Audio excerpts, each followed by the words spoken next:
The war room smelled of old leather and fresh blood.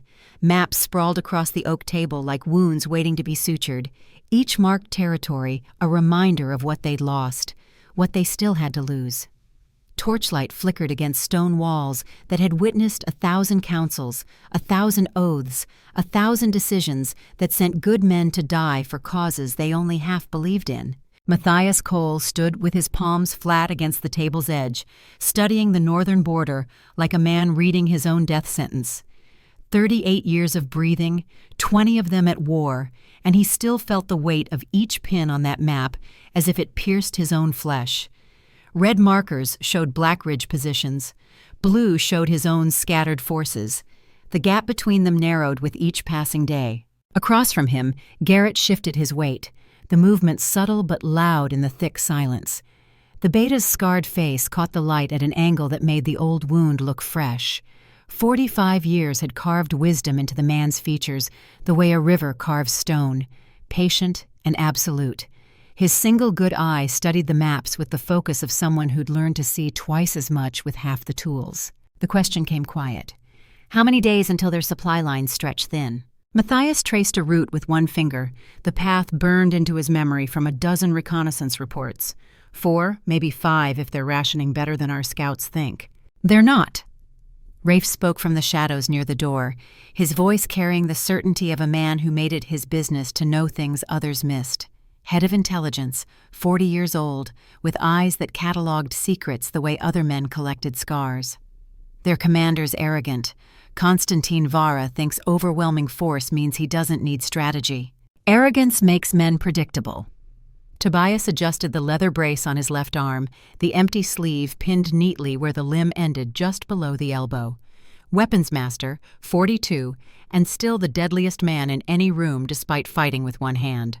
Predictable men die easy. Easy's a word men use before the fighting starts. Commander Hale's weathered voice carried the weight of 50 years, most of them spent keeping younger men alive through their own stupidity. Gray threaded his dark hair like silver wire, and his hands bore the map of every battle he'd survived. Nothing about Black Ridge is easy. Not their numbers, not their position, not their timing. Young Rowan stood near the corner, spine straight despite the exhaustion that shadowed his eyes. 25 and still new enough to war that he believed preparation could prevent chaos. The scout's fingers tapped against his thigh, nervous energy seeking outlet. "Sir, latest count puts Constantine's forces at 800. We're holding at 450, maybe 470 if we pull the Eastern patrols." "We don't pull the Eastern patrols." Matthias's words came flat, absolute. "Those villages are already hanging by a thread. We pull protection, Black Ridge raiders pick them clean before their main force even arrives. Then we're fighting outnumbered."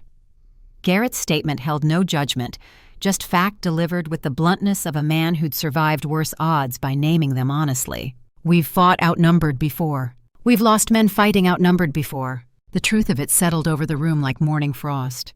They'd all been there. The Battle of Thornridge 5 years back, when Matthias had taken a silver blade meant for Garrett and nearly bled out in a field hospital while his men fought on without him.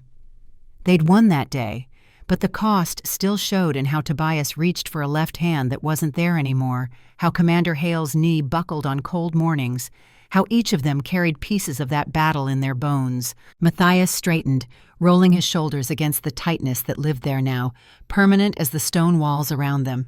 "Rafe, what's the morale in Constantine's camp?" "Confident. Too confident. They think this is a raid that got promoted to invasion. Don't realize they're alphas betting everything on one push." "Good. Confident men make mistakes." Matthias pulled a black marker from the table's edge, began sketching adjustments to their defensive positions. "We give them what they expect on the northern approach. Light resistance, slow retreat.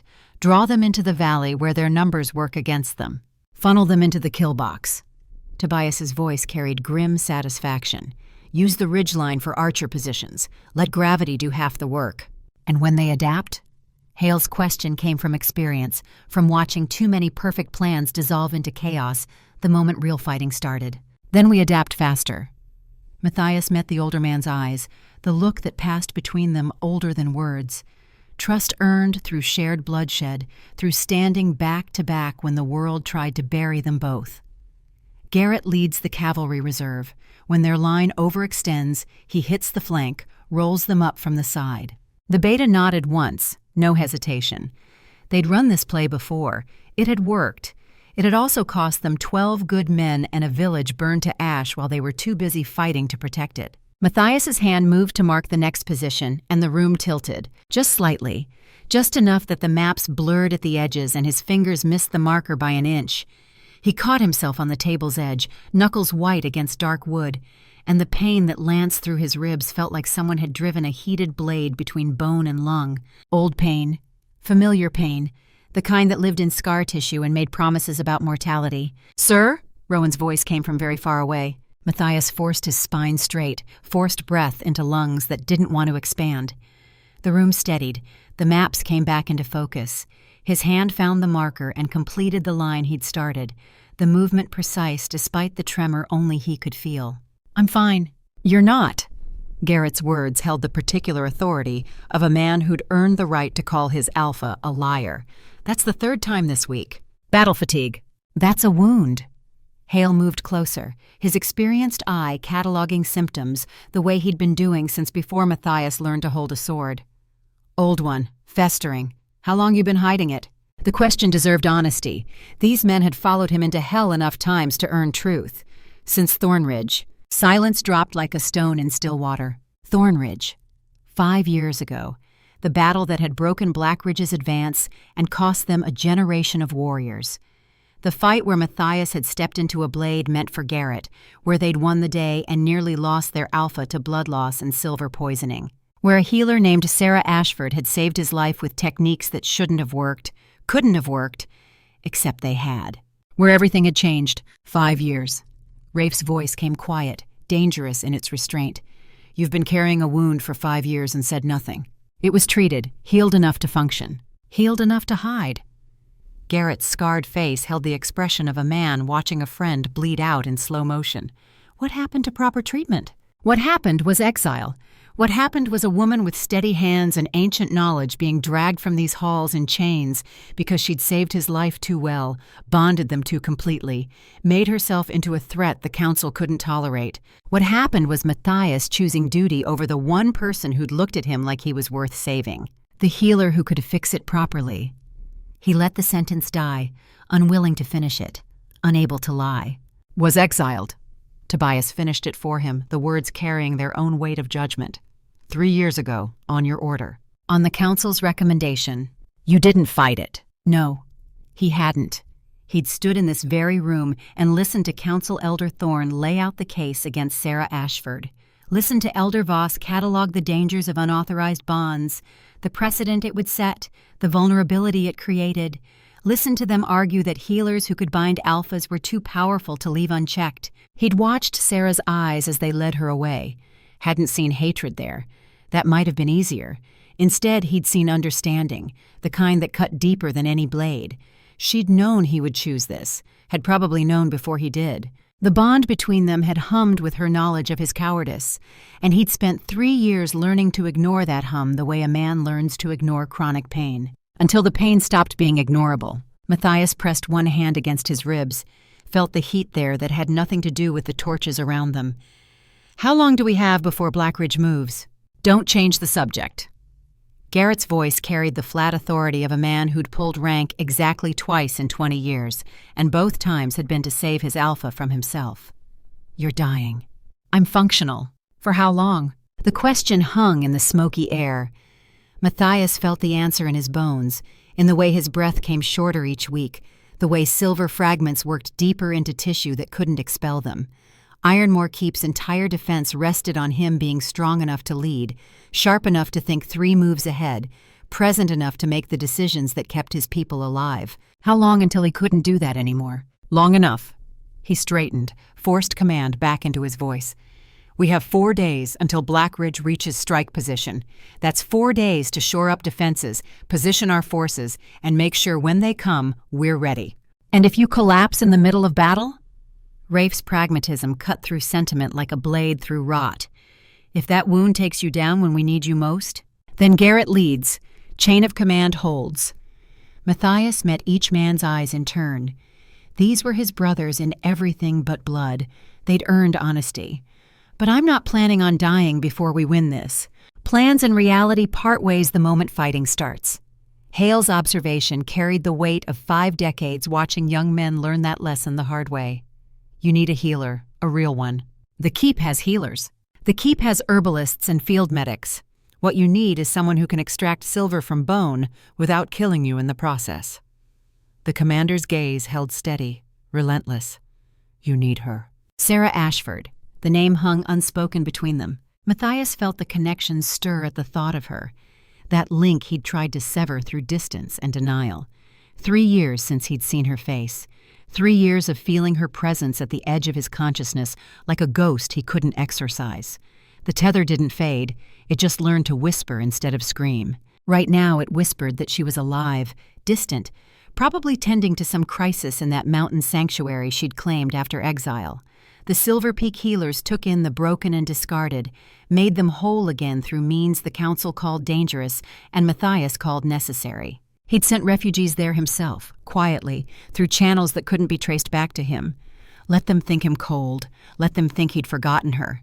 The Link knew different. The Link always knew. She won't come. The words tasted like ash. I made sure of that. Then you unmake it. Garrett's stance shifted, warrior to friend in the space of a breath. Swallow your pride. Send for her. Beg if you have to. And when the council hears, when Thorne and Voss realize I'm bringing back the woman they exiled for binding herself to me, let them hear. Tobias's voice carried the particular edge of a man who'd lost too much to care about politics. Let them complain. Better they complain about broken protocol than mourn a dead alpha. Rowan cleared his throat, the sound tentative. The youngest of them, still learning that survival sometimes meant breaking the rules their elders wrote. Sir, if I may, the people don't care about council politics. They care about whether you can keep them safe. Can't do that if you're dead. Out of the mouths of children. Matthias felt something shift in his chest, pressure that wasn't quite physical. The boy was right. They were all right. Pride was a luxury men paid for with other people's blood. Garrett. He straightened despite the fire in his ribs. You leave at first light. Take 2 scouts, enough supplies for a week. Silver Peak Sanctuary is 4 days north through hostile territory. I know where it is. The beta's scarred face might have held satisfaction, might have held relief. Hard to tell with Garrett. What do I tell her? What do you tell a woman you condemn to exile? What words could possibly bridge that gap? Tell her. Matthias gripped the table edge, felt the old wood solid under his palms. Tell her the king is dying. Tell her we need the best healer in 5 territories. Tell her... He stopped, started again. Tell her I'm asking, not ordering, asking. Garrett nodded once, the gesture carrying weight. Asking meant vulnerability. Asking meant admitting fault. Asking meant the link he'd tried to deny for 3 years might matter more than the crown he'd chosen over it. The war room's air felt thicker suddenly, pressing against Matthias's lungs like water. He forced another breath, felt silver fragments shift somewhere deep in tissue that shouldn't hurt, but did. 4 days until Blackridge arrived. 4 days until Garrett could reach Silver Peak and back with a healer who had every reason to let him die. 8 days total if everything went perfect. Nothing ever went perfect. Meeting adjourned. His voice came rougher than intended. Garrett leaves at dawn. Rafe, I want updated intelligence on Constantine's movements by tonight. Tobias, check our weapons inventory. Hale, shore up the eastern defenses. Rowan, get some sleep. You look like death. So do you, sir. The young scout's honesty earned him a glare from Garrett, and something that might have been a smile from Matthias. Then we'll die tired together. Dismissed. They filed out one by one, Hale pausing at the door with a look that said this conversation wasn't over, just postponed. When the last footstep faded down the corridor, Matthias let himself slump against the table, both hands pressed to his ribs where heat bloomed like infection. 5 years. He'd carried this wound for 5 years, and in all that time, never once sought the one person who could fix it properly. Pride, duty, fear, call it whatever name made it easier to sleep at night. The result was the same. He was dying by inches, and the woman who could save him probably hated him. The connection pulsed once, faint but present, like a heartbeat from very far away. Not hatred. Something more complicated, something that felt like resigned understanding mixed with old anger and fresh exhaustion. Sera Ashford was in her element, up to her elbows in blood and herbs, saving lives because that's what she did, what she'd always done, even when it cost her everything. Matthias pressed harder against his ribs, felt the wound's heat spike in response. 4 days until Blackridge. 4 days until Garrett could even reach Silver Peak. And somewhere in those mountains, a woman who'd saved his life once before made choices about whether she'd do it again. The maps blurred in their edges. Matthias blinked, forced focus, marked 3 more positions that needed reinforcement. Work, strategy, the things that kept him useful, the things that let him pretend this wound wouldn't kill him before Blackridge got the chance. Outside the war room, Ironmore Keep settled into evening routines. Guards changed shifts. Kitchen staff prepared meals. Refugees from the eastern villages huddled in converted storerooms, waiting to see if their alpha could protect them from the storm gathering in the north. All of them trusting a dying man to keep them safe. All of them believing strength meant never asking for help. Matthias added one final mark to the map, then straightened despite the fire in his chest. 4 days. He could last 4 days. Had to last 4 days, because the alternative meant watching everything he'd built collapse while he drowned in his own stubborn pride. The link whispered across the distance, carrying nothing concrete, just presence, just the knowledge that somewhere out there, Sera Ashford breathed the same air, walked the same earth, lived in the same world he was slowly bleeding out of. Whether she'd come when called was a question for tomorrow. Tonight he had a war to plan. The night deepened around Ironmore Keep, and in the war room's dying torchlight, Matthias Cole mapped strategies on paper while silver poisoning mapped death in his bones. 4 days. It would have to be enough. Dawn broke cold over the mountain trail that led to Silver Peak Sanctuary, but Garrett's horse knew the path even when frost made the stones treacherous. The beta rode in silence, 2 scouts flanking him at a respectful distance, all 3 of them aware they were crossing into territory that barely tolerated Ironmore's authority on good days.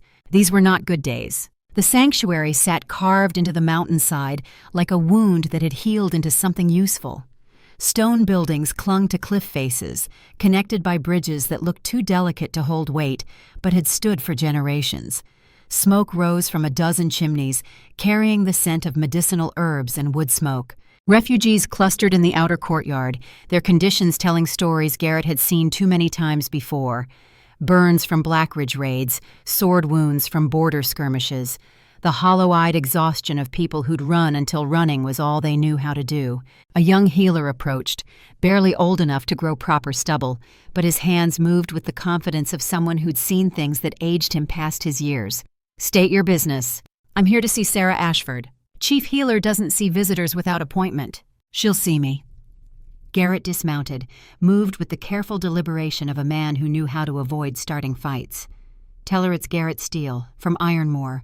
Tell her the king sent me." Something flickered across the young healer's face. Recognition, maybe, or memory of the trial 3 years back when Sera had been dragged from Matthias's court in chains. Hard to say which.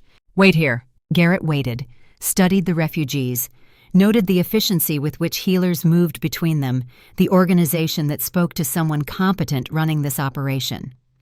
Sera had always been competent.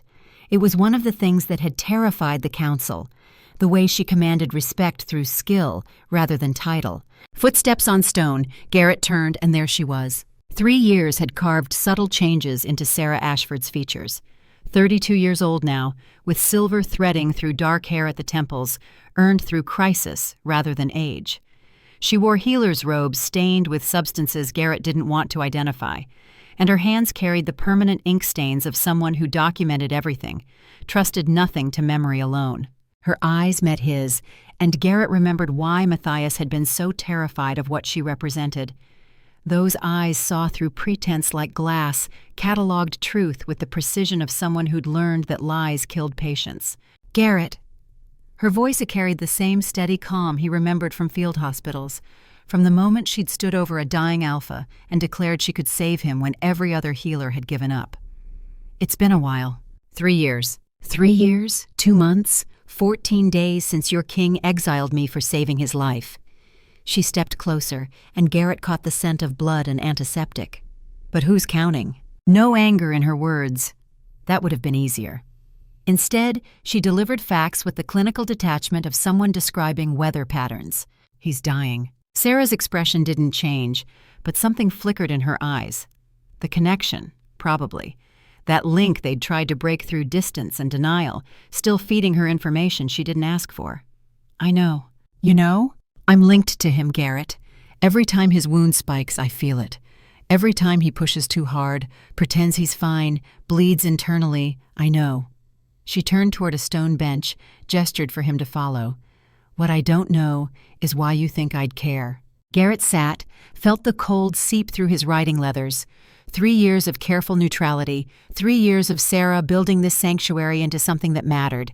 And he was here to ask her to throw it away for a man who'd thrown her away first. Because you're a healer, it's what you do. I heal people who want healing, people who trust me. Sera's hands stilled in her lap, the first sign of tension. Matthias made his choice. He chose his counsel over medical necessity, chose politics over the link, chose everything except the one thing that could have saved him. He was wrong. Yes, he was. She met Garrett's eyes. And now he's dying from that choice. Some might call that justice. Do you? The question hung between them while morning light crept across the courtyard. Sera watched a young healer changing dressings on a burned child, her focus absolute even as she spoke. I call it predictable. Silver poisoning from untreated wounds doesn't care about politics or pride. It just kills, slowly. Then help him. Why should I? Now her eyes swung back to Garrett, and he saw something beneath the calm. Not anger, weariness. So he can exile me again when the council objects? So I can save his life a second time and watch him choose duty over basic gratitude? Because 2,000 civilians in the eastern villages will die if Constantine's forces overrun our defenses. Because Matthias is the only alpha skilled enough to hold them back. Because whether you hate him or not, those people don't deserve to pay for his mistakes. Sera's jaw tightened. Garrett watched her hands curl into fists, then deliberately relax. She was good at control, had to be in her profession. But the link betrayed her, carrying emotions she couldn't quite suppress. That's manipulative. That's honest. Garrett leaned forward. I'm not asking you to forgive him. I'm asking you to save the people he's trying to protect. And if I can't, if the silver's too deep, the damage too extensive, then he dies. But at least he dies knowing you tried. Sera stood abruptly, paced to the courtyard's edge where the mountain dropped away into morning mist. Garrett gave her space, watched her shoulders rise and fall with breath, watched her process whatever the link was telling her about Matthias's current condition. When she spoke, her voice carried across the distance like a confession. I felt him dying for years. Every day, a little more. The link doesn't let me ignore it. She turned, and Garrett saw wetness at the corners of her eyes that she didn't bother hiding. Do you know what that's like? Feeling someone you... She stopped, started again. Feeling someone bleed out in slow motion, knowing you could stop it, knowing they chose this? No. Garrett's honesty earned him a bitter smile. But I know what it's like watching a brother make stupid choices and being powerless to stop him. He's not my brother. No, he's something more complicated. Garrett stood, moved to stand beside her at the precipice. The link makes him vulnerable, made the council nervous. I get that. But Sera, he's not the same man who exiled you. Years of feeling that wound, knowing what it cost, that changes a person. Changes them how? Makes them careful. Makes them value life differently when they can feel it slipping away. He paused. Makes them send their beta to ask instead of ordering compliance. That landed. Garrett saw it in how Sera's spine straightened, how her hands uncurled from fists. Asking meant vulnerability. In their world, that meant more than apologies. He's asking? His exact words were, tell her I'm asking, not ordering, asking. Sera's laugh came sharp and short. 3 years too late. Maybe, but those eastern villages don't have 3 years. They have 4 days before Constantine reaches them, 4 days before children die because their alpha was too proud to seek proper medical care. Low blow. Garrett knew it. Used it anyway, because those children were real and their deaths would be permanent. And sometimes you fought dirty when the stakes were this high. Sera knew what he was doing. He could see it in her eyes. Could also see the moment she made her choice, the way her shoulders settled into acceptance, the way a soldier's did before a battle they knew they'd probably lose. I'll come. She turned back toward the sanctuary's main building. Not for him. For the refugees I've been treating from his territory. For the people who don't deserve to die because two stubborn idiots can't admit they need each other. I'll take that. Conditions. Sera stopped walking. I treat the wound, nothing more. No politics, no council interference. When he's stable, I leave. We're clear? Clear. And Garrett? She looked back over her shoulder. If he tries to exile me again, I'm taking his other lung. The beta's scarred face cracked into something almost resembling a smile. I'll make sure he knows. They rode south as the sun climbed higher. 3 scouts and 1 healer who'd rather be anywhere else. Sera sat her horse with the competence of someone who'd learned to ride through necessity rather than pleasure.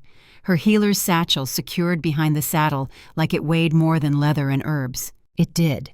It carried the weight of years in exile, years of building something that mattered, years of feeling a man die slowly through a link she couldn't break. Garrett watched her from the corner of his eye, noted how her jaw stayed tight, how her hands gripped the reins with white-knuckle tension whenever the trail turned south toward Ironmoor. The link was pulling her home whether she wanted it or not, feeding her information about Matthias's deteriorating condition with every mile. By the time they crested the final ridge and Ironmoor Keep came into view, Sera had gone pale. What is it? The wound. Her voice came distant, clinical. It's spiking. High fever. Respiratory distress. She kicked her horse faster. How long was I supposed to take to arrive? 4 days there, 4 back, 8 total. We made it in 3 going hard. He wasn't expecting me for 5 more days. Sera's horse hit full gallop. He's been hiding it, pushing through, probably collapsed the moment you left. Garrett swore, spurred his own mount to follow. They'd played this game before, Matthias and his self-destructive commitment to appearing invincible. The man would rather die than show weakness, would hold a defensive position until his body gave out, would do exactly what he was doing now. Bleeding internally while pretending everything was fine, right up until it wasn't. Ironmoor's gates opened at Garrett's signal. They thundered through, horses' hooves striking sparks from cobblestones, and the keep's organized chaos told Garrett everything he needed to know. Guards moving double time, healers rushing between buildings, Commander Hale barking orders with the particular edge of someone trying to hold together a command structure that was actively dissolving. Rafe intercepted them at the main courtyard. Thank the gods you're back. Where is he? Medical bay. Collapsed 4 hours ago during morning drills. Tried to hide it, couldn't, went down hard. The intelligence officer's usual composure had cracked around the edges. Healers got him breathing again, but the fever's climbing. They said if you didn't bring... His eyes found Sera. Relief and apprehension warred across his features. Chief Healer Ashford. Rafe's formality couldn't quite hide the desperation underneath. We're grateful you came. Save it. Sera was already dismounting, pulling her satchel free. Show me. The medical bay smelled like every field hospital Garrett had ever seen. Blood, antiseptic, fear. Wounded soldiers lined cots along both walls, casualties from border skirmishes with Constantine's scouts.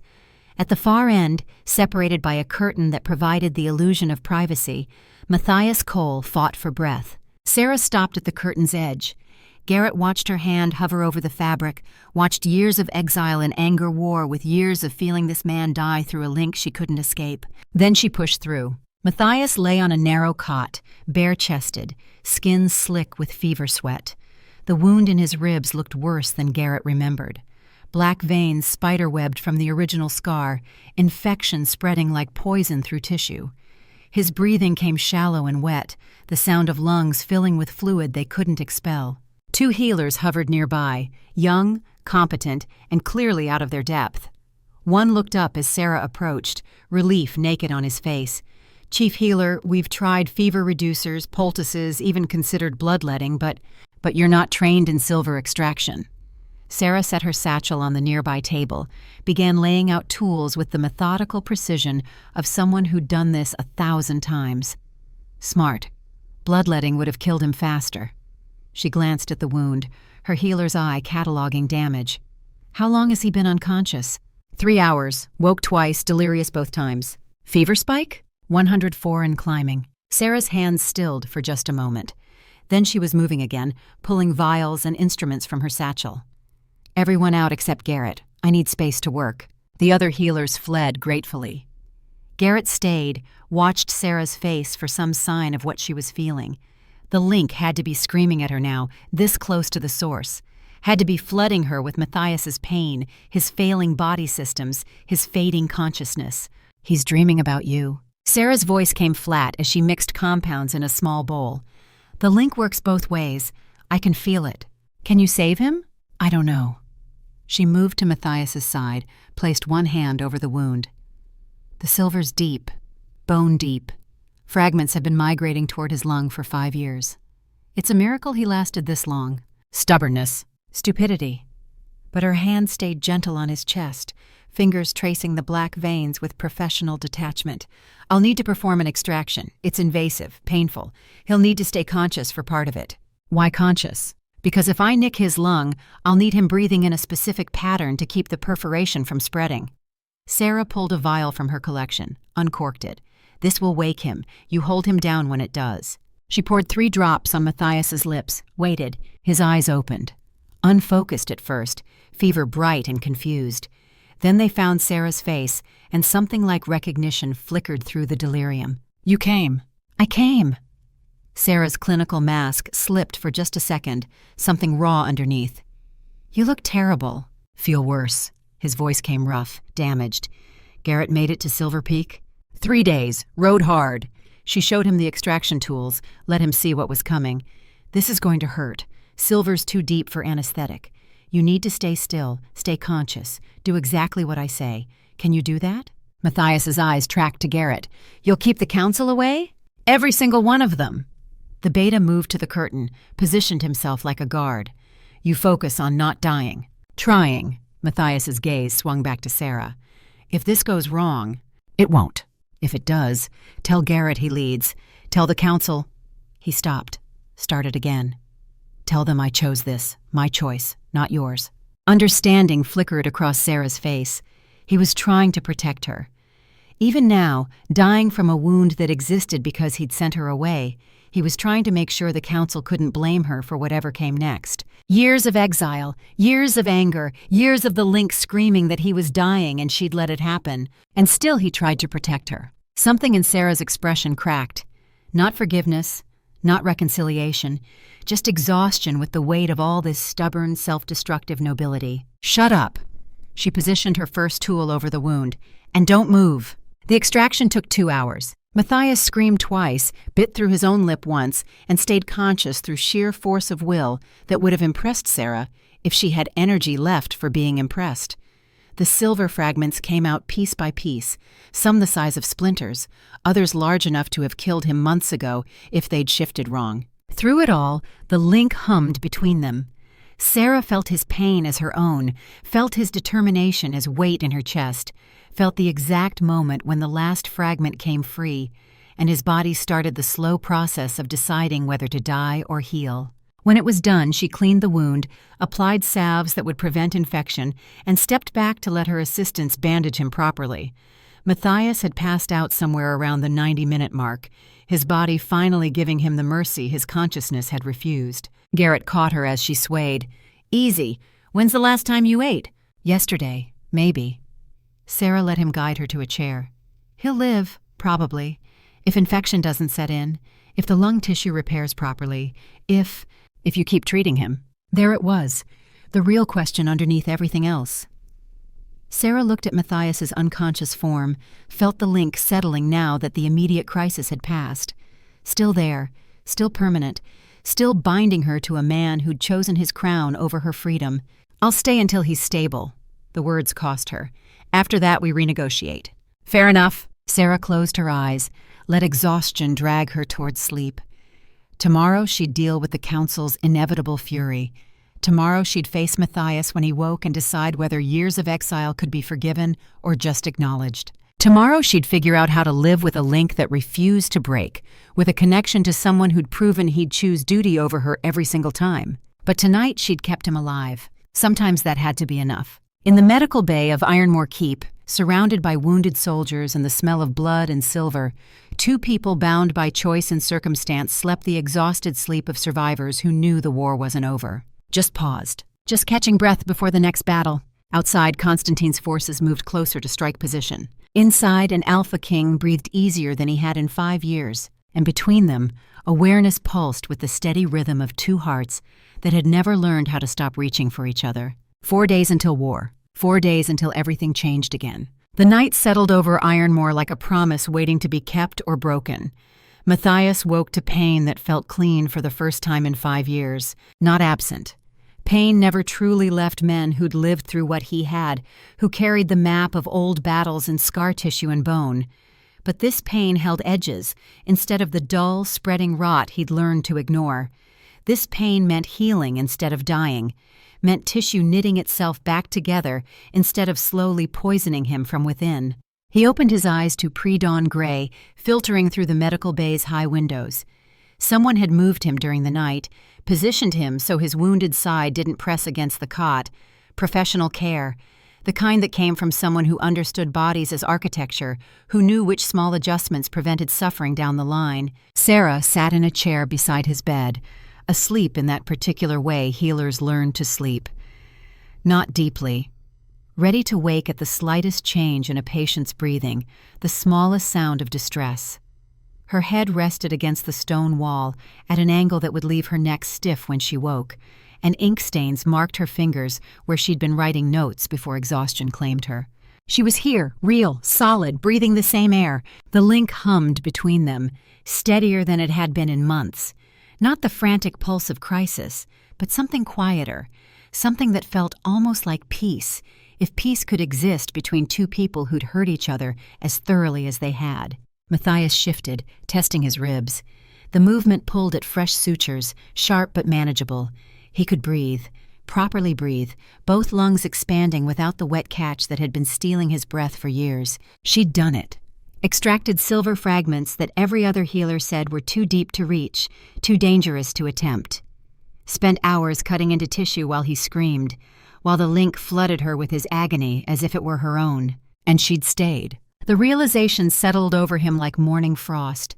She could have left once the extraction finished, could have handed him over to the other healers, and ridden back to Silver Peak before he regained consciousness. Could have saved his life and disappeared, maintained the distance exile had carved between them. Instead, she'd stayed, slept in an uncomfortable chair to monitor his recovery, chose his continued survival over her own comfort. Why? The question had barely formed when Sera's eyes opened. No slow drift toward waking. One moment asleep, the next fully alert with the battle readiness all good field medics learned early. Her gaze found his, held for 3 heartbeats while something complicated moved across her features. Not quite relief, not quite anger, something that tasted like both mixed with exhaustion. "You're awake." Clinical observation delivered in that steady voice he remembered from the first time she'd saved him. "How's the pain?" "Manageable." Liar. But she moved to his bedside, fingers finding his wrist to check his pulse. "Your heart rate's elevated, breathing's shallow, pain scale 1 to 10. 6. Add 2 for male stubbornness and we're at 8. She reached for a vial on the nearby table, measured 3 drops into a cup. "Drink this. It'll take the edge off without making you useless." Matthias accepted the cup, their fingers brushing in the transfer. Warmth spread from the point of contact like he'd grabbed hot metal. Sera felt it too. He saw it in how her jaw tightened, how she pulled her hand back faster than necessary. Distance built from exile, distance she was choosing to maintain even while saving his life. Except she had cared. Was caring now, monitoring his breathing like it mattered whether he lived or died. "Thank you," the words came rough. "For coming, for staying." Sera's expression went carefully blank. "I came for the refugees, the ones from your territory who've been flooding my sanctuary because you can't protect your own borders." "I know. I stayed because leaving a patient in critical condition goes against my oath." She began checking his bandages, movements precise and professional. "Don't mistake medical ethics for forgiveness." "I won't." Silence settled between them, broken only by the distant sounds of the keep waking. Guards changing shifts, kitchen staff starting breakfast preparations, the normal rhythms of a place preparing for war while trying to maintain the fiction of peacetime routine. Sera finished her examination, stepped back. The extraction was successful, all fragments removed. Lung tissue shows early signs of repair. You'll need another week of bed rest, 2 weeks of limited activity, and monthly monitoring for the next 6 months. "I don't have a week." Matthias pushed himself upright despite the fire in his ribs. Constantine reaches strike position in days. Then you'll die leading men into battle instead of dying in bed. Very heroic, very stupid." Sera's voice held the particular flatness of someone who'd had this argument too many times to maintain passion about it. "Your body needs time to heal. My people need me functional. Your people need you alive. There's a difference." She crossed her arms, and Matthias recognized the stance. Healer preparing to fight a patient's self-destructive instincts. "You can barely sit up without your pulse spiking. You think you can command a defense? I've done it before. Before you had functional lung capacity. Before silver poisoning compromised your endurance." Sera leaned closer, and her eyes carried the weight of years feeling him deteriorate through a link he'd tried to break. "I spent years monitoring your decline through this connection we can't escape. I know exactly how close you came to dying. Pushing yourself now means all that work, all that pain was for nothing." She was right. Matthias knew she was right. Could feel the weakness in his limbs, the way standing would cost him energy he couldn't spare. But Constantine didn't care about his recovery timeline. Neither did the civilians huddled in Ironmore's lower quarters, trusting their alpha to keep them safe. "Garrett can lead the initial defense," the concession cost him. "But I need to be present for strategy. The men need to see me. The men need to see you alive in a month, not dead in days." Sera's mask cracked slightly, frustration bleeding through. "Why is this so hard for you? Why can't you just accept help and heal?" Because accepting help meant vulnerability. Because healing required trust. Because the last time he'd let someone this close, he'd ended up bound to them in ways that terrified the council, that made him a liability, that forced him to choose between the woman who'd saved his life and the crown that defined his purpose. Because he'd made that choice and she'd paid the price. "You know why?" He met her eyes. "The link." Sera's breath caught. For years they'd danced around it, this connection that medical necessity had forged and political reality couldn't break. The unspoken thing that hummed between them, feeding each other's pain and proximity and present awareness. "The link is medical." Her words came too controlled. "A side effect of the tethering technique used during trauma intervention. Nothing more." "Is that what you tell yourself?" "That's what the texts say." "And what does it feel like?"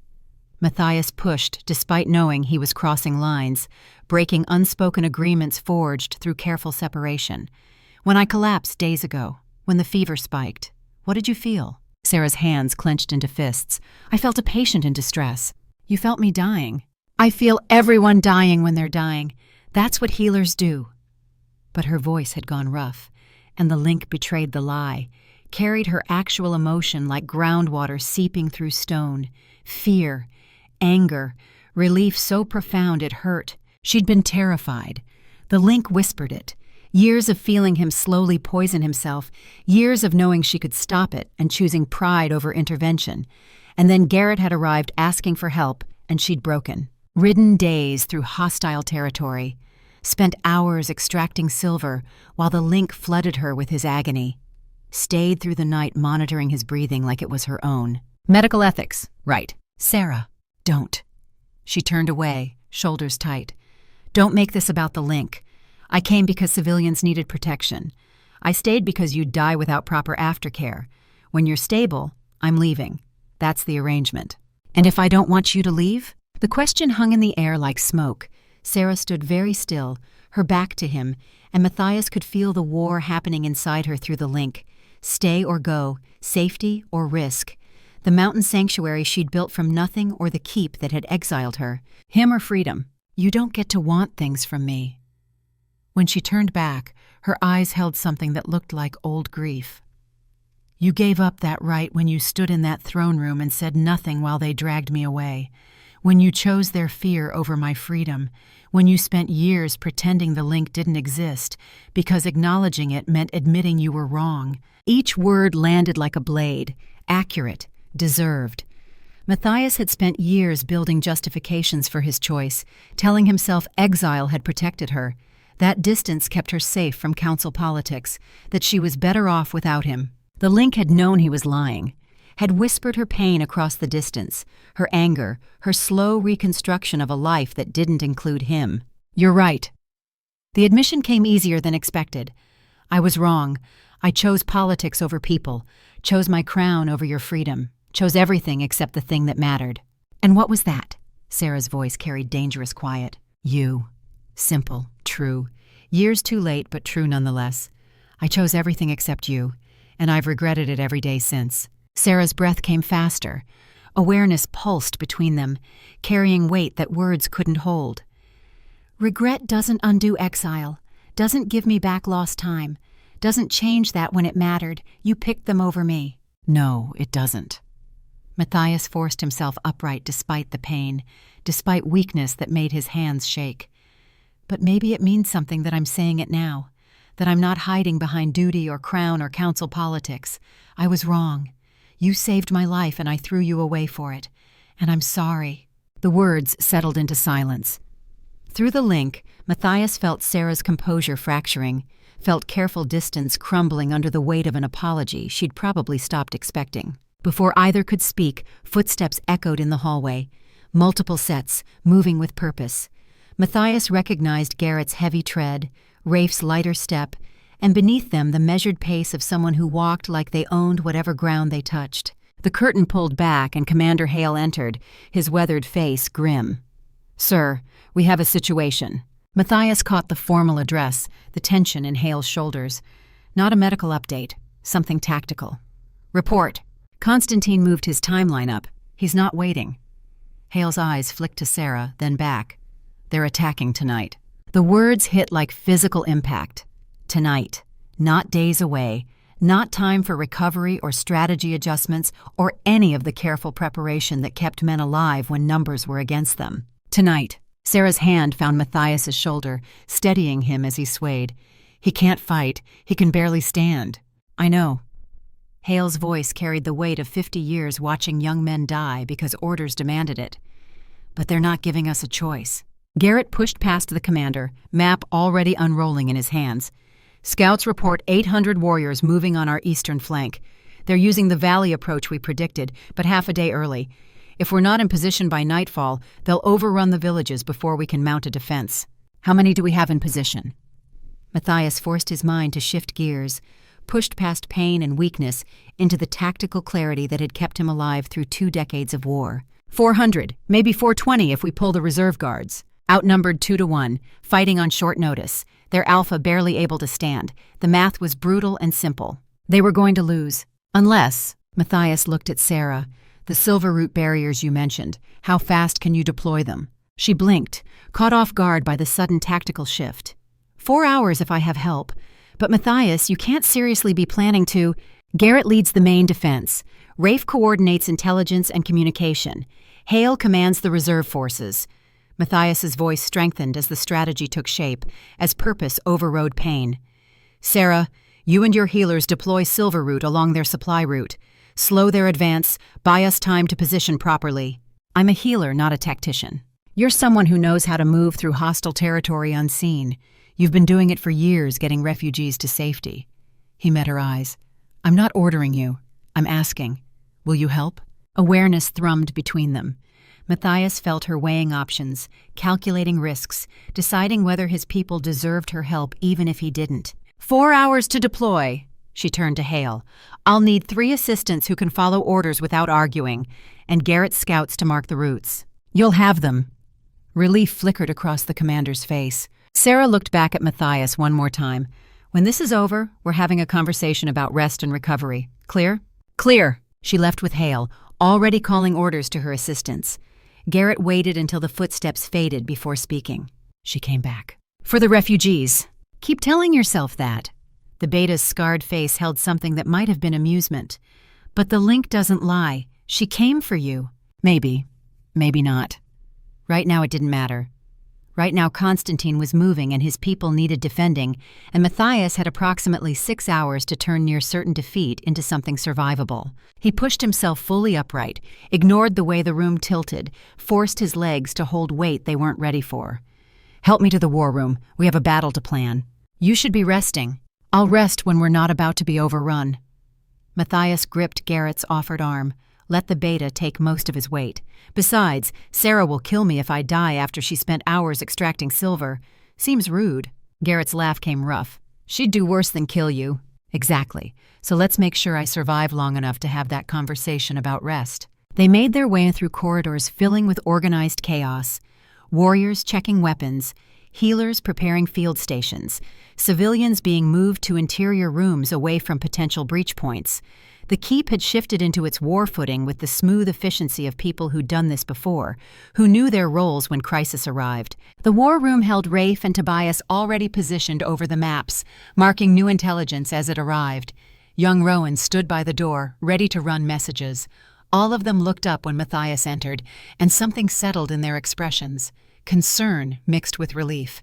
Their alpha was standing, might be leaning heavily on his beta, might be pale as death, but standing nonetheless. Leadership was 90% showing up. The other 10% was making them believe you knew what you were doing. Positions. Matthias's voice came stronger than he felt.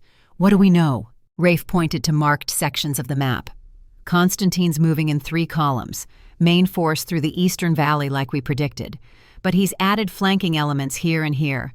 Smaller groups, maybe 50 each, designed to hit our supply lines and communication. Smart. Applying pressure on multiple fronts.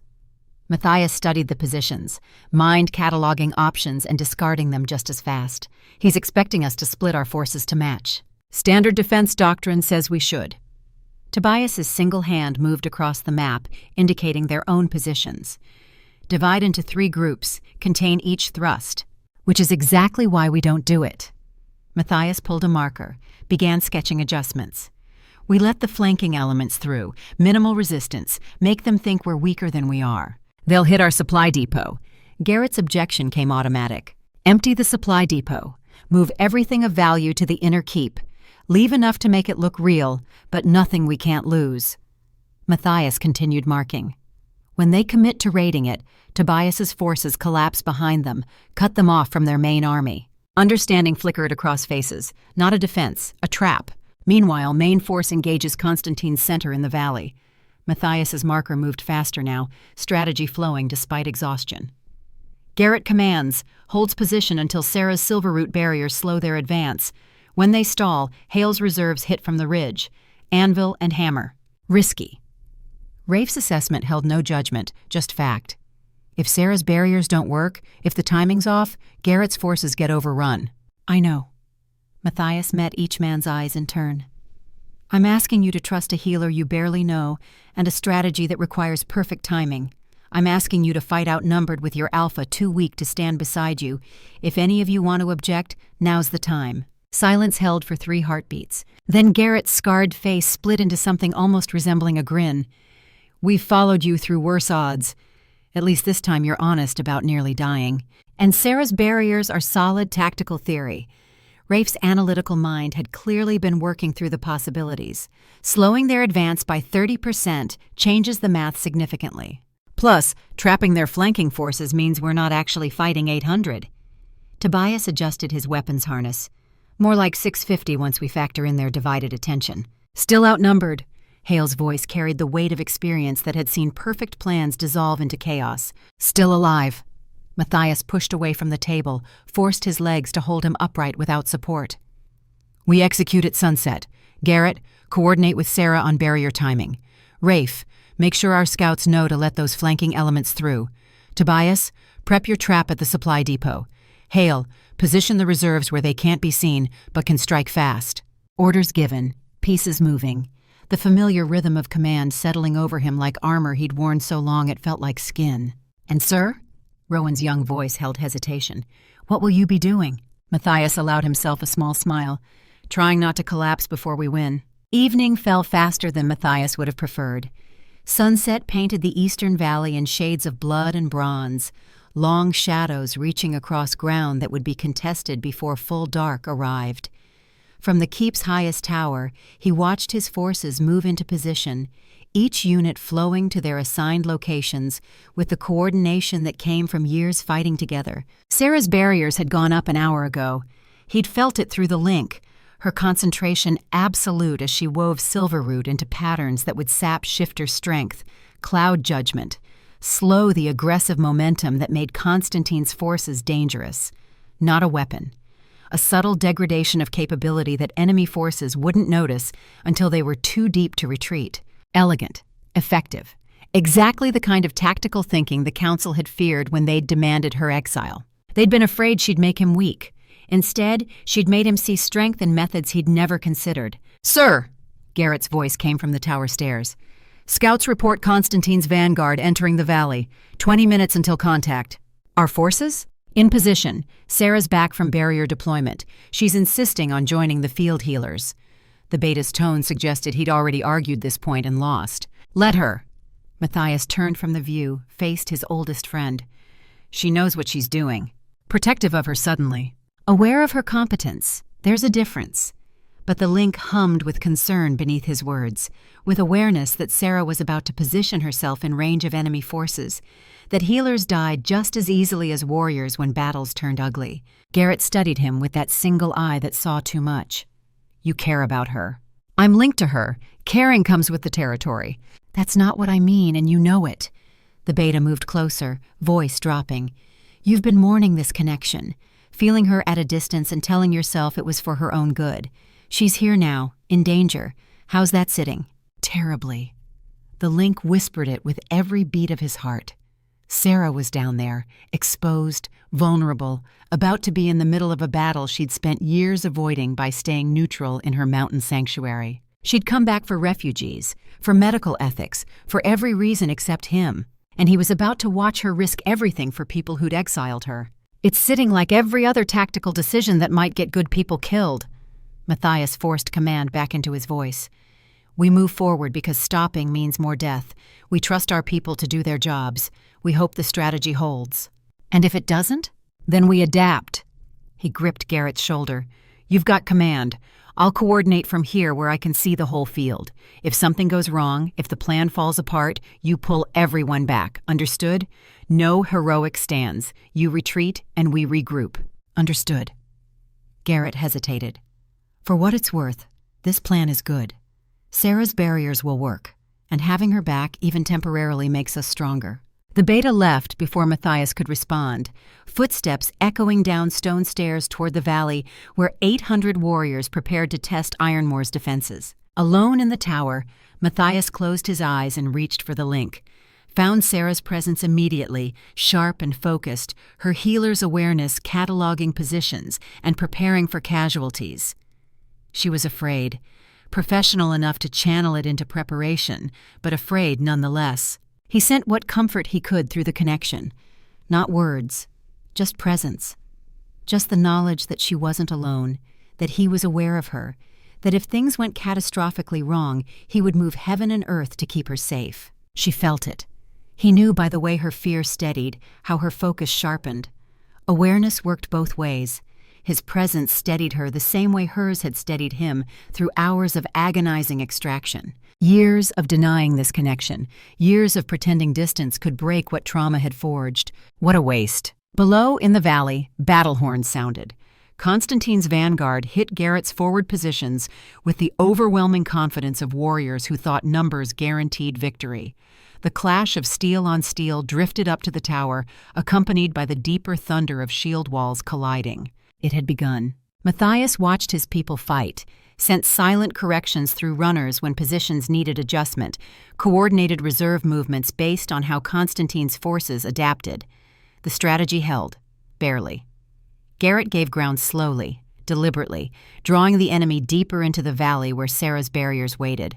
He felt the moment enemy forces hit the first silver root concentration, felt it through the link as Sera's awareness sharpened, monitoring the effect.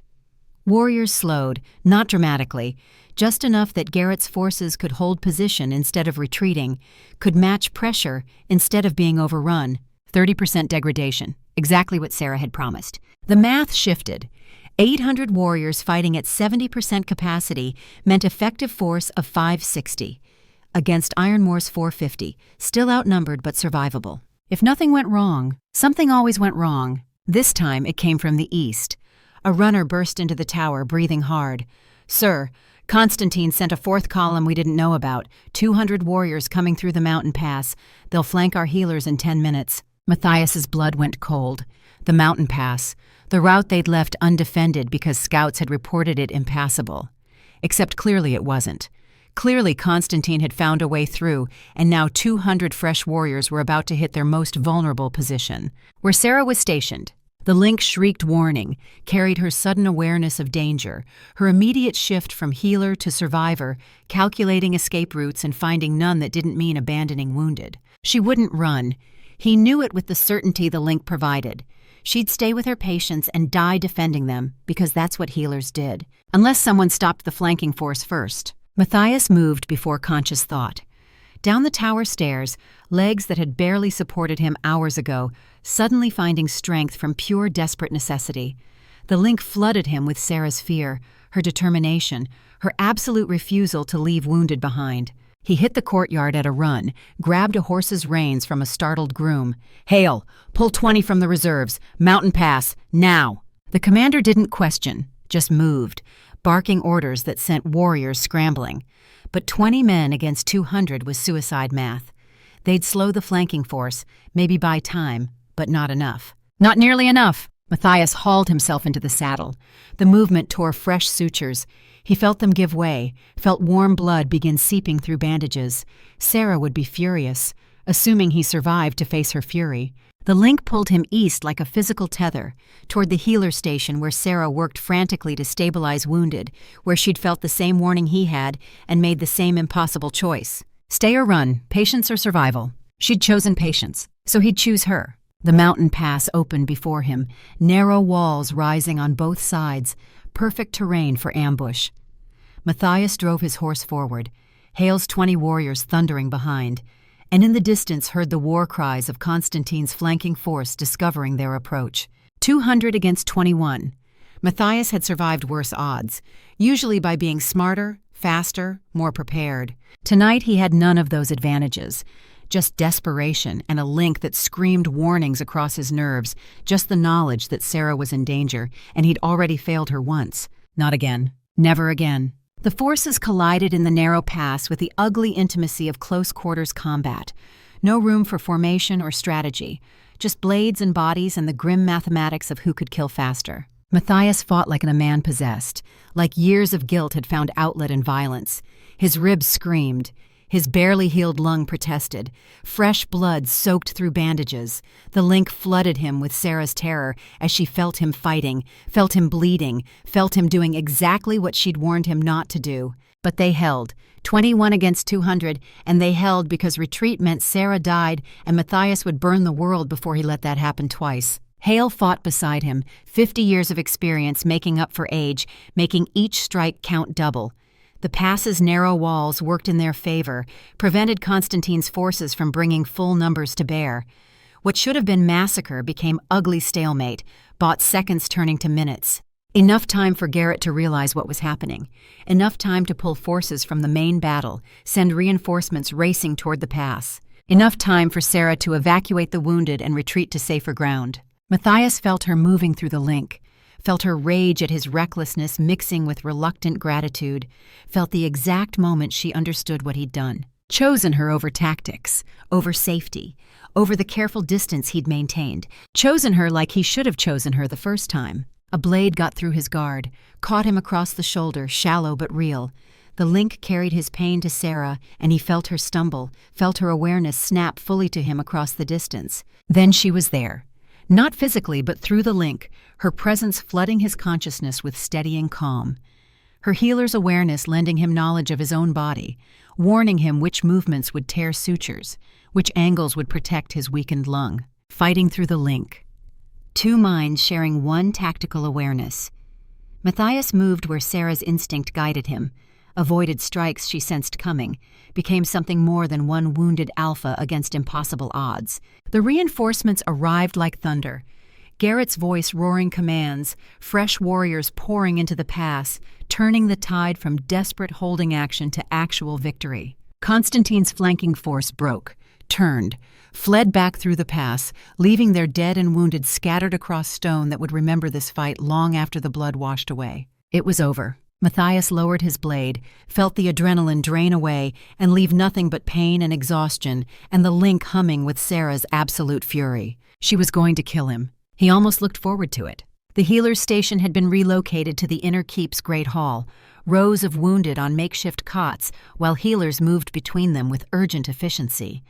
Matthias entered to find Sera elbow-deep in field surgery, her hands steady, despite whatever rage the link said she was carrying. She didn't look up when he approached, just kept working, voice clinical as she called for instruments and directed her assistants. Only when she'd stabilized her current patient did she pause, wipe blood from her hands, and turn to face him. "You're bleeding." "Shallow cut, I've had worse." "You've had worse today." She grabbed his arm, pulled him toward an empty cot with more force than her frame suggested she possessed. "Sit before you fall." Before he sat. Let her peel away his shirt, examine both the shoulder wound and the torn sutures from his ribs with professional detachment that didn't match the fury pouring through the link. "Stupid!" She cleaned the cuts with sharp, angry movements. "Reckless! You tore half the sutures I placed, reopened the extraction site, could have collapsed your lung, could have died for the second time in as many days. But I didn't." "That's not the point." Fresh bandages came out. "The point is you rode into a battle you had no business fighting, against orders, against medical advice, against basic common sense." "I know." "You risked undoing hours of delicate extraction work because you couldn't follow simple instructions about rest." "I know." "You could have killed yourself for—" She stopped, started again with forced calm. "Why? Why would you do something so catastrophically stupid?" Matthias caught her wrist, stopped the angry bandaging, met her eyes. "Because you were in danger." The words hung between them, simple, devastating, carrying years of unspoken truth. "So?" Sera tried to pull away, but he held firm. "People are in danger all the time. You can't ride to everyone's rescue." "I came for you." "I'm not your responsibility." "No." He pulled her closer, close enough that the link sang between them, close enough that she'd have to be deaf to miss what he was saying. "You're my choice." Sera went very still. "Don't. I chose wrong before. Chose duty over you. Chose politics over the person who saved my life." His grip gentled, but didn't release. "Tonight, I chose right. When it came down to tactics or you, I chose you, and I'd make the same choice again. That's not how command works. You can't just abandon strategy because one person might get hurt." "I didn't abandon strategy. I reinforced a vulnerable position." Technically true, also completely missing the point. "But yes, if it came down to perfect tactics or keeping you alive, I choose you, every time, and I'm done pretending otherwise." Sera's eyes held something that looked like grief. "You can't mean that." "The link doesn't lie. You know I mean it." "The link is medical necessity, not—" "Not what?" He pulled her hand to his chest, held it over the bandages covering where she'd extracted silver. "Not this? Not the fact that I feel you every moment of every day? Not the knowledge that when you're afraid, I'm afraid, when you're safe, I can breathe easier, when you're in danger, I'd burn my own kingdom to keep you alive?" That's just the link talking. The link made it impossible to lie about what I was feeling, what I've been feeling since the moment you first saved me, since before the link existed. Matthias's voice dropped. "I love you, have loved you since you looked at a dying man and decided he was worth the cost. The link just made it impossible to hide." Tears tracked down Sera's face. "You exiled me." "I was wrong." "You chose them over me." "I was terrified of what you made me feel, of how much power you had to destroy me, of losing myself in something I couldn't control." His hand covered hers. "I was a coward, and you paid the price. And I'm sorry. I'm so damn sorry." Sera pulled away, wrapped her arms around herself. "Sorry doesn't undo exile." "No, it doesn't." Matthias stood despite exhaustion, despite wounds that hadn't finished healing. "But maybe it's a start. Maybe we can build something new from what I destroyed. Or maybe you'll get scared again, choose duty again, prove that nothing's actually changed." "Then don't trust my words." He touched the mark over his heart, that faint scar where their connection had burned itself into skin. "Trust this. Trust that I came for you tonight. Trust that I'd rather die beside you than live without you. Trust that I've learned the difference between ruling and leading, between strength and stubbornness, between the crown and the only thing that actually matters." "Which is?" "You. Simple, true, terrifying in its honesty. Everything else is just noise." Sera looked at him for a long moment. The great hall bustled around them, healers working, wounded recovering, the organized chaos of post-battle care. None of it touched the bubble of quiet that surrounded them. "I don't forgive you." Her words came soft but firm. "Not yet. Maybe not ever fully. You hurt me too much for easy absolution." "I know, but—" She met his eyes. "I don't hate you either, and that's confusing and terrifying, and I don't know what to do with it. So don't decide yet." Matthias reached for her hand, half expecting her to pull away. She didn't. "Stay. Keep me alive. Help me be the kind of alpha who deserves the people following him. And maybe, eventually, we figure out what this is." "And if the council objects, let them." His grip tightened. "I'm done choosing them over you." Sera's smile came sad and small, big words from a man who can barely stand. "Then you better keep me alive to back them up." She laughed despite herself, the sound carrying pain mixed with reluctant hope. "You're impossible." "I'm stubborn. There's a difference. Not much of one." But she didn't pull away, just stood there in the great hall, hand in his, awareness humming between them with something that felt almost like peace. Outside, Ironmore celebrated victory. Inside, two people bound by trauma and choice tried to figure out if love could survive exile, if trust could be rebuilt from betrayal, if second chances were real or just pretty lies people told themselves. The link didn't have answers, just questions whispered across neural pathways, just the knowledge that whatever came next, they'd face it connected. For now, that would have to be enough. Morning came to Ironmore Keep with the smell of smoke and victory. The eastern valley lay quiet now, its grass trampled by hundreds of boots, its soil dark with blood that would feed next spring's wildflowers. Constantine's forces had withdrawn before dawn, carrying their wounded and leaving their dead for Ironmore's burial details to handle with the respect war demanded. They'd won, barely, at a cost Matthias was still counting. He stood in the war room studying casualty reports that turned men into numbers. 18 dead, 43 wounded, 12 critically. Better than it could have been, worse than it should have been. Each name on that list represented someone who'd trusted him to keep them alive, someone whose family would wake this morning to grief instead of relief. "You need rest." Sera's voice came from the doorway. She looked like death herself, still wearing yesterday's blood-stained robes, dark circles under eyes that had seen too much suffering in too few hours. "When's the last time you slept?" "Same time you did." Matthias set down the reports, turned to face her. "Which is to say, not at all. I'm trained to function on no sleep. You're recovering from major surgery." She moved into the room, that healer's walk that ate distance without seeming to hurry. "Your body needs rest to heal, especially after you tore half your sutures riding into battle like an idiot. My body can rest when the dead are buried and the wounded are stable." He met her eyes. "How bad is it in the medical bay?" "Manageable. We'll lose 2 more by nightfall, maybe 3 if infection sets in." Clinical assessment delivered without emotion, the only way healers survived their work. The others will live. Most will fight again if they choose to. If they choose to. That was the difference between Sera's approach and the council's. She gave people choices, treated them like humans instead of resources. It was one of the things that had terrified them about her. "Thank you," Matthias gestured to the chair across from him. "For everything, the extraction, the barriers, staying when you could have left." Sera sat, exhaustion making the movement careful. "Don't thank me yet. We need to talk." The words every man dreaded. Matthias lowered himself into his own chair, ignored the fire in his ribs. "About?" "About what happens now." She folded her hands in her lap, that careful control she wore like armor. "The battle's over. You're stable. I fulfilled my end of the arrangement." "You're leaving?" Not a question. He could feel it through the link, her mind already cataloging what she'd need to pack, calculating travel time back to Silver Peak. "That was the deal. And if I asked you to stay?" "You did ask. Last night, in the Great Hall." Sera's eyes held his. "I said I'd stay until you were stable. You are. So now I'm choosing to leave before the council remembers I'm here and decides exile wasn't permanent enough." She was right.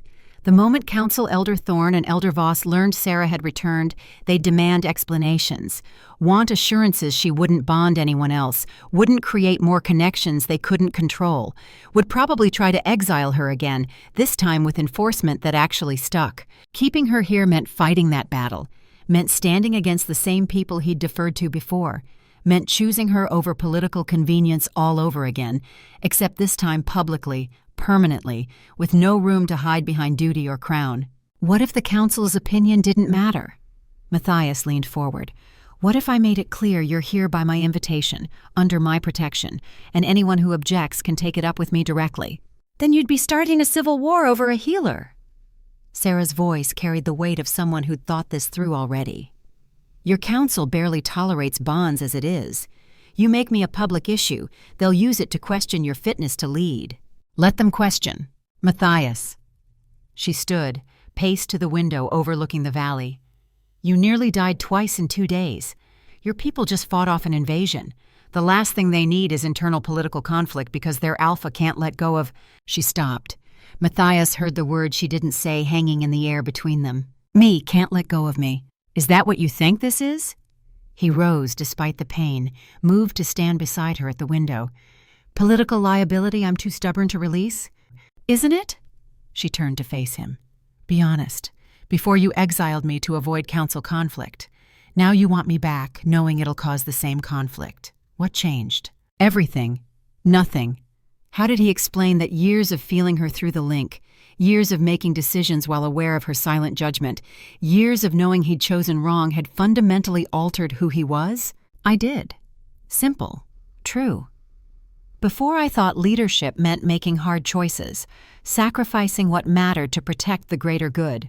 Thought strength was standing alone, never showing vulnerability, always choosing duty over desire. And now? Now I think leadership means knowing which battles matter. Strength means admitting when you're wrong. And duty without humanity is just tyranny wearing a crown. Sera's breath caught. Through the link, Matthias felt her composure wavering, felt careful distance crumbling under the weight of words she'd probably stopped hoping to hear. Pretty speech, but speeches don't change political reality.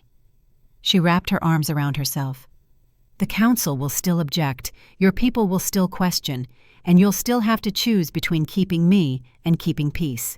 Then I choose you and dare them to make it a problem. Before Sera could respond, footsteps echoed in the corridor. Multiple sets, moving with the purposeful cadence of men on official business. Matthias recognized Garrett's tread, Rafe's lighter step, and beneath them the measured pace of council members who walked like they owned whatever ground they touched. The door opened without preamble. Council Elder Thorne entered first, his silver hair and formal robes marking him as spokesman for the conservative faction. Behind him came Elder Voss and 2 more council members, faces grave with the particular solemnity men wore when delivering bad news they secretly enjoyed. Garrett and Rafe flanked them, expressions carefully neutral. A warning. This wasn't a friendly visit. Alpha Cole, Thorne's voice carried the weight of ritual. The council requests audience. Granted. Matthias didn't move from his position beside Sera. A statement. She wasn't going anywhere. Speak. We've received reports that Chief Healer Ashford has been present in the keep for the past days. Thorne's eyes flicked to Sera, cold with disapproval. Despite her exile decree remaining in effect, I summoned her for medical emergency. Matthias kept his voice level, conversational. Silver extraction that no other healer could perform.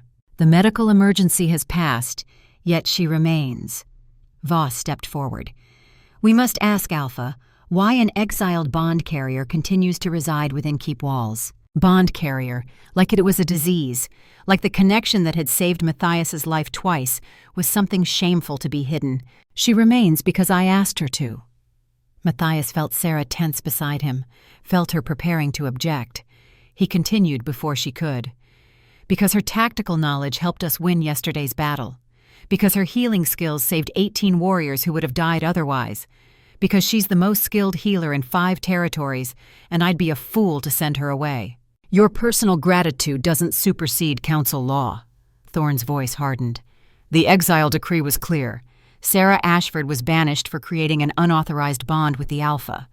Allowing her to return undermines the council's authority. The council's authority exists to serve the pack, not the other way around. Matthias straightened despite the fire in his ribs, adopted the command presence that had kept him alive through 2 decades of war. You want to talk about undermining authority? Let's discuss how the council's ban on bonded healers nearly cost us our Alpha, how your laws put politics over medical necessity, How 18 families this morning are grateful someone had the sense to ignore your decree. Silence fell heavy in the war room. Through the link, Matthias felt Sera's shock mixing with reluctant pride, felt her awareness that he was finally doing what he should have done before. Standing up for her, publicly, permanently. Voss recovered first. Your personal bond clouds your judgment. This is exactly why council law prohibits such connections. You've become compromised. Compromised. Matthias let the word hang. Is that what you call someone who makes decisions based on tactical reality instead of political fear? Someone who values skilled allies over comfortable prejudice? We call it weakness. Thorne's voice cut like winter wind. A leader who cannot control his own bonds cannot control his pack. Your father learned that lesson. We'd hoped you were wiser. The mention of his father landed like a blade. Matthias felt old anger rise, the decades-old grief of watching a strong man become hollow after losing his bonded mate. The council had used that grief as proof, had built their fear of bonds on his father's collapse. Never mind that grief was human, that love was strength, that the real weakness was in men who couldn't understand the difference. My father's mistake wasn't loving my mother. Matthias's voice dropped, dangerous in its quiet. His mistake was listening to men like you who told him showing emotion was weakness, who isolated him instead of supporting him, who turned grief into shame until it hollowed him out. And yet he died broken. Voss pressed the attack. Just as you risk breaking under the weight of this bond, we've seen the signs, your reckless charge into the mountain pass, your willingness to risk strategy for one healer's safety. These aren't the actions of a strong alpha. No. Garrett's voice cut through the tension. They're the actions of a leader who values his people, all his people, not just the ones convenient to council politics. The beta stepped forward, scarred face set with the particular stubbornness of a man who'd decided to plant his flag. I was there yesterday, watched Matthias make tactical decisions that saved 400 warriors, watched him coordinate a defense that should have been slaughter and turned it into victory, all while recovering from surgery that would have killed a weaker man. The bond didn't make him weak. Rafe joined his voice to Garrett's. It gave him additional intelligence. Sera's awareness of the silver root barriers meant we could time our assault perfectly. Her ability to sense the mountain pass ambush through the link gave us warning that saved the healer station. You're defending this because you've grown comfortable with broken protocol. Thorne's dismissal came automatic. But comfort doesn't change law. The council has the authority to enforce exile decrees. And the Alpha has authority to grant exceptions. Matthias moved forward, placed himself physically between the council and Sera. Sera Ashford is here under my direct protection. She stays as long as she chooses. Anyone who objects can take it up with me, personally. The threat hung in the air. Not subtle, not diplomatic, just raw authority backed by the man who'd led them through 2 decades of war, who'd nearly died defending them yesterday, who stood now with his bond scar visible through his open collar and dared them to make it an issue. Thorne's face went rigid. You would split the council over a bond? I would remind the council who leads this pack. Matthias's voice carried command that made lesser men step back. You serve at my pleasure, not the other way around, and I'm done letting political fear dictate medical policy. This isn't over. Voss's words came tight with barely controlled fury. The council will convene. We'll put this to a vote. You do that. Matthias held his ground. And when you vote, remember which one of us just saved you from Constantine's invasion. Remember who stood in that pass bleeding so you could sleep safe last night. Then ask yourselves if the bond that helped me do that is really the threat you want to make your stand on. The council members filed out in rigid silence. Only Thorne paused at the door, looked back with something almost like pity. You're making the same mistake your father made, letting emotion override reason. We tried to save him. We'll try to save you. But if you insist on this path, the consequences are yours to bear. When the door closed behind them, Matthias let himself slump against the war table. The adrenaline that had carried him through the confrontation drained away, left nothing but exhaustion and pain, and the link humming with Sera's complicated mixture of gratitude and terror. You shouldn't have done that. Her voice came quiet. They'll use this against you. Let them try. Matthias, they're serious. They'll call for a vote of no confidence, force you to choose between the crown and the bond. Then I'll choose the bond. He met her eyes. Every time. In front of council, in front of the pack, in front of anyone who thinks political convenience matters more than doing what's right. Sera's hands trembled. You don't know what you're risking. I'm risking a crown I never wanted in the first place. He straightened. And gaining the one thing I actually need, which is you. He caught her hands, held them despite her attempt to pull away. I spent years learning to live without you. Turns out I'm terrible at it. I'm reckless, self-destructive, and apparently willing to start civil wars just to keep you close. So yes, I know what I'm risking, and I'm saying it's worth it. Through the link, Matthias felt her defenses crumbling, felt years of carefully maintained distance dissolving under the weight of words she'd needed to hear, proof she'd needed to see. He'd chosen her, publicly, irrevocably, against the same council that had forced her exile. This time he'd meant it. I'm still angry at you. Her words came soft. For before, for letting them take me, for choosing wrong when it mattered. I know. And I don't trust you not to choose wrong again. Not yet. I know that too. He pulled her closer. So I'll keep choosing right until you do trust me, however long it takes. Sera's laugh came broken. You're impossible. I'm committed. There's a difference. She leaned her forehead against his chest, careful of his wounds, and Matthias felt the exact moment she stopped fighting. Not surrender. Decision. The choice to stop running, to stay and see if second chances were real or just pretty lies. If I stay, she whispered against his shirt, if I actually try this, you have to promise me something. Anything. Next time the council objects, next time politics says choose them or choose me. She pulled back enough to meet his eyes. You choose what you actually believe is right, even if that means letting me go. The request hit harder than any blade. She was asking him to be honest, to make choices from integrity instead of guilt or desire, to lead like he meant it instead of like he was making penance. I promise. He meant it. But Sera, what I believe is right happens to be you. I'm not choosing you over duty. I'm choosing you as part of it, because a pack that can't protect its healers isn't worth leading, because bonds aren't weakness, they're connection, because love isn't a liability, it's the only thing that makes any of this matter. She studied his face like she was cataloging truth from lies, medical diagnosis from wishful thinking. Whatever she saw there must have satisfied her because she nodded once, sharp and decisive. Okay. I'll stay. We'll try this, and when the council forces that vote, we'll face it together. Her hands found his. But Matthias, if you ever choose politics over people again, if you ever let fear override what's right, I'm gone. No second chances after this. Clear? Clear. The council vote came 3 days later, held in the Great Hall with every pack member of voting age present. Democracy in action.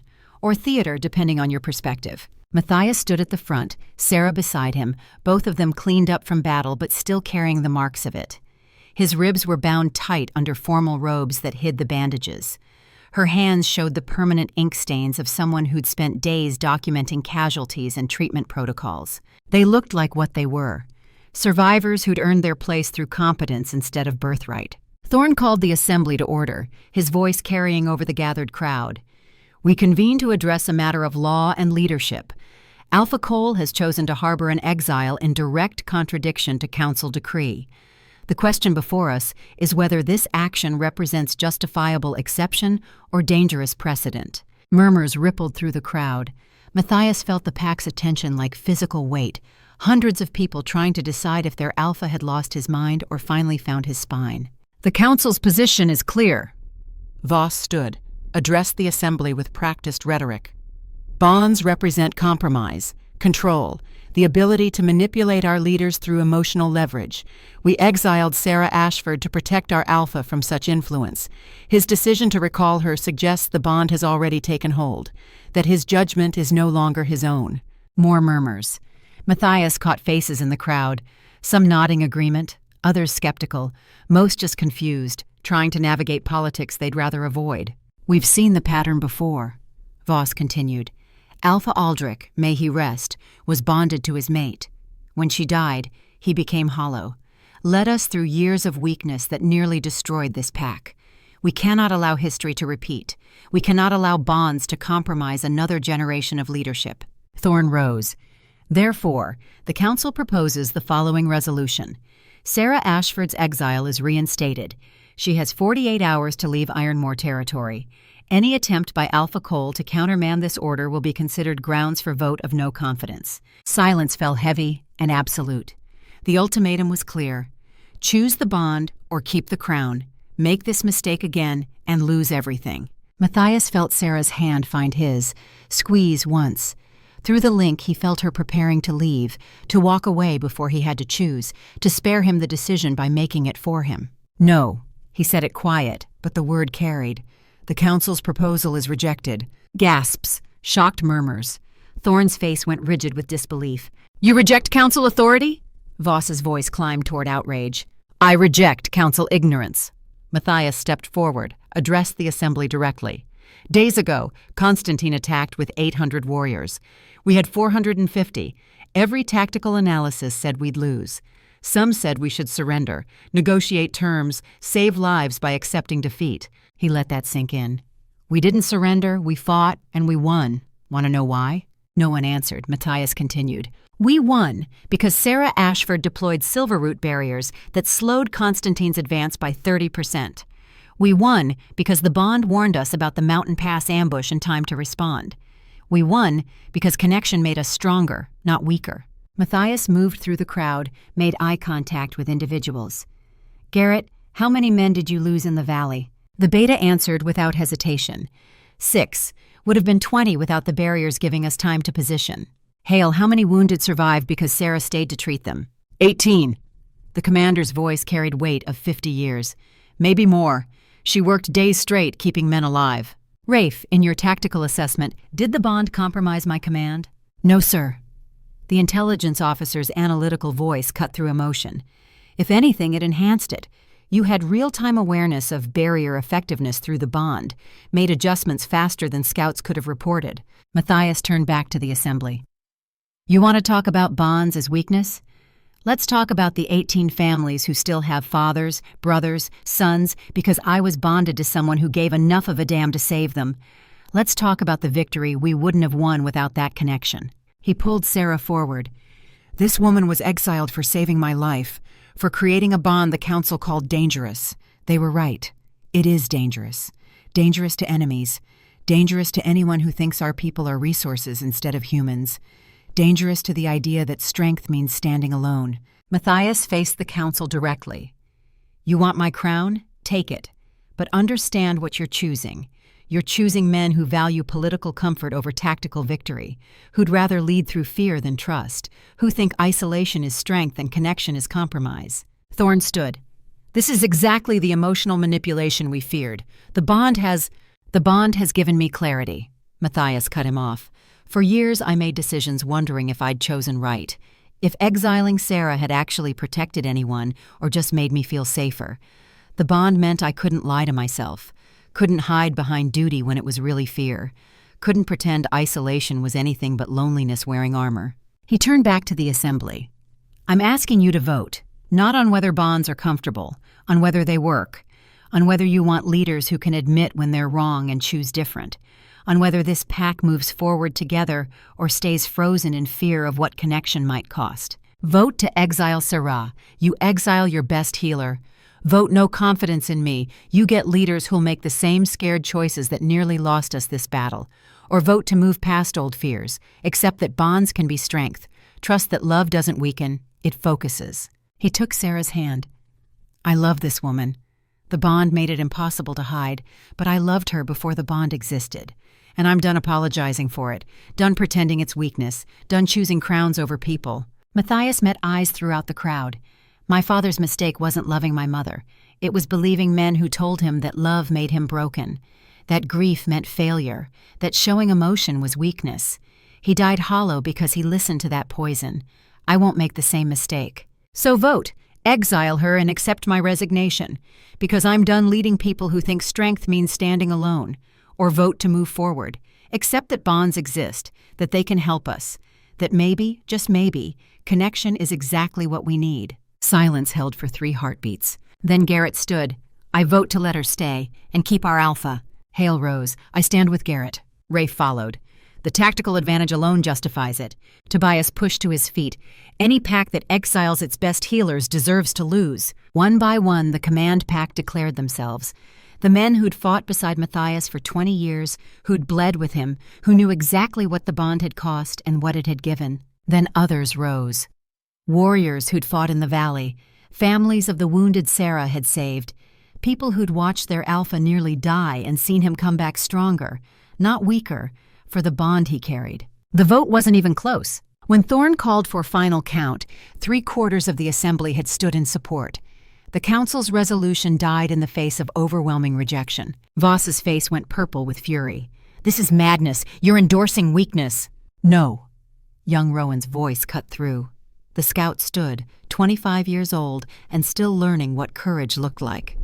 "We're endorsing honesty. I'd rather follow a leader who admits when he's wrong than one who's always right because he never risks being human." Scattered applause, then more. Then the entire hall erupting in noise that sounded almost like celebration. Thorn raised his hands for silence. When it came, his voice carried resignation. "The assembly has spoken. Sera Ashford's exile is lifted. She may remain in Ironmoor under the Alpha's protection." He turned to Matthias. "But understand this. We opposed bonds not from fear, but from experience. Your father's collapse taught us the cost. If this bond destroys you the way his destroyed him, the blood is on your hands." "Noted." Matthias kept his voice level. "But I think you'll find there's a difference between being destroyed by loss and being strengthened by connection. Time will tell which path this is." The council members filed out in various states of displeasure. When the hall began emptying, Sera pulled Matthias aside, her eyes bright with something that might have been tears. "You resigned." Her voice came unsteady. "You were willing to give up the crown." "I was willing to give up a title," he corrected gently. "Leadership is service, not ownership. If they'd voted to exile you, I'd have served them better by stepping aside than by staying bitter." "That's not how alphas think." "Maybe it should be." He pulled her closer, conscious of the eyes still watching them. "Maybe leadership means knowing when to hold power and when to release it, when to stand firm and when to bend, when duty serves people and when it's just control wearing a noble name." Sera studied his face. "You've changed. I've learned. There's a difference." He smiled. "Had a good teacher. Stubborn woman who kept saving my life even when I didn't deserve it." "Sounds insufferable." "Completely." He kissed her forehead. "I'm lucky she stayed." Through the link, Matthias felt her walls finally crumbling. Felt years of distance dissolving into something that tasted like trust, like hope, like the beginning of whatever came after betrayal when people chose to try again. Outside the Great Hall, messengers were already arriving with news. Constantine had sent terms for truce, his forces too battered from the battle to continue aggression. The Blackridge Alpha proposed a summit to negotiate lasting peace, acknowledging that Ironmoor's defenses were stronger than anticipated. The council would restructure. Half warriors, half healers, with rotating leadership to prevent any faction from dominating. Sera would sit among them, chief healer in title and practice, her voice carrying equal weight in decisions that affected the pack. It would take time, months of careful negotiation, years of proving the new system worked. But change had begun. And in the great hall of Ironmoor Keep, where walls remembered wars and halls held ghosts of choices past, two people bound by trauma and decision held each other and chose to believe that second chances were real. The link pulsed between them, steady as breathing, strong as stone, carrying the truth that some things were worth fighting for. That love wasn't weakness. That connection was strength. That the bond unbroken was the only crown that mattered. The end.